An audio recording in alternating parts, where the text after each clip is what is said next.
একটি সমকোণী ত্রিভুজের অতিভুজের দৈর্ঘ্য 15 সেন্টিমিটার এবং অপর বাহুদ্বয়ের অন্তর 3 সেন্টিমিটার, ওই বাহুদ্বয়ের দৈর্ঘ্য নির্ণয় করুন। আচ্ছা, তাহলে ধরি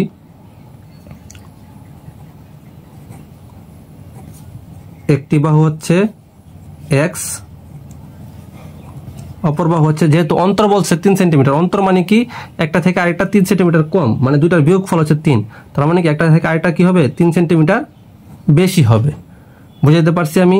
দেখেন x+3 থেকে x গেলে কত থাকবে? 3 থাকবে, তার মানে কি অন্তর, ঠিক আছে, এত সেন্টিমিটার, এটা হবে x+3 সেন্টিমিটার। এখন আমরা জানি সমকোণী ত্রিভুজ, যেহেতু কি বলছে সমকোণী ত্রিভুজ, সমকোণী ত্রিভুজের ক্ষেত্রে পিথাগোরাসের উপপাদ্যের ক্ষেত্রে আমরা জানি কি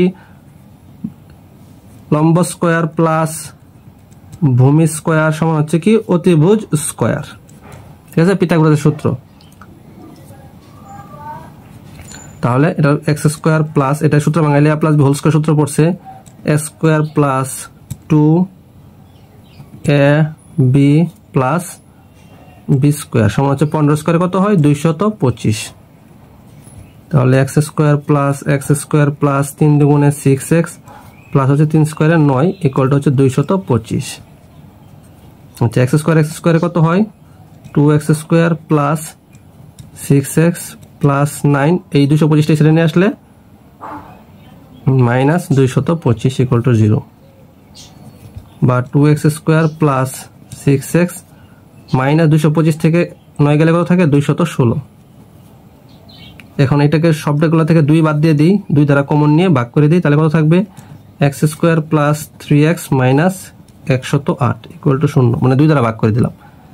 এখন দেখেন মিডল টার্ম ফ্যাক্টর করি, এক্স স্কয়ার প্লাস 9 12 108, এবং 9 থেকে 12 গেলে 12 থেকে 9 গেলে 3 থাকে, তাহলে বড়টা যেহেতু প্লাসের plus 9x minus 108 equal to হচ্ছে 0। তাহলে x কমন গেলে x প্লাস 12 মাইনাস 9 কমন গেলে x প্লাস 12, 9 12 108, তাহলে x minus 9 x plus 12 equal to হচ্ছে 0। তাহলে সুতরাং হয় x মাইনাস 9 ইকুয়াল টু 0 অথবা x প্লাস 12 ইকুয়াল টু 0।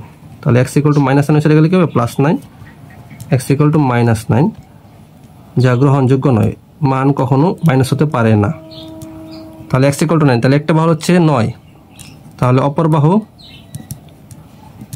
বাহু হবে x প্লাস 3, মানে হচ্ছে 9 যোগ 3 প্লাস 12, তাহলে হচ্ছে বাহু দুইটা কি 9, একটা হচ্ছে 9 একটা হচ্ছে 12, ঠিক আছে, এই হচ্ছে আনসার।